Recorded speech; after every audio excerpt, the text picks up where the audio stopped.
মুরগির মাংসের কালাভুনা এটা একটা আপুর রেসিপি দেখে তৈরি করেছি। একটা বাটিতে ১ চামচ রাঁধুনি, ১ চামচ মৌরি, ৪-৫টা লং আর ২টা তেজপাতা ভালো করে ছিঁড়ে একটা ব্লেন্ডারের জারে নিয়ে এটাকে ভালোভাবে গুঁড়া করে নিতে হবে।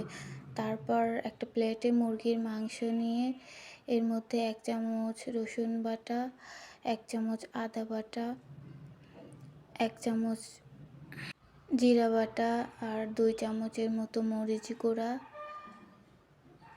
আর ১ চামচের মতো ধনিয়া গুঁড়া, ১ চামচ হলুদ গুঁড়া আর পরিমাণ মতো লবণ দিয়ে তার মধ্যে আগে থেকে ভেজে রাখা কিছু বেরেস্তা আর কিছুটা কাঁচা পেঁয়াজ দিয়ে এটাকে ভালো করে মেরিনেট করতে হবে।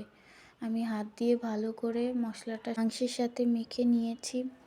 মাংসের সাথে যখন ভালো করে মিক্সড করা হয়ে যাবে, তারপর আমি চুলায় একটা কড়াইতে কিছুটা সরিষার তেল দিয়ে তার মধ্যে এই মাংসগুলো ঢেলে দেব।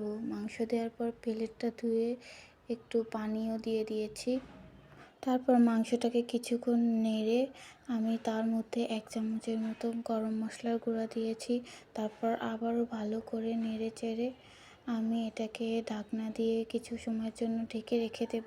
ঢাকনা ওঠানোর পর যখন দেখবেন যে পানি ছেড়ে দিয়েছে, তখন গুঁড়া করা মশলাগুলো এর মধ্যে ঢেলে দিয়ে আবারও ভালো করে নেড়ে কিছুক্ষণের জন্য ঢেকে দিতে হবে। যখন গ্রেভিটা এরকম ঘন হয়ে আসবে, তার মধ্যে এখন বাগার দিয়ে দিতে হবে।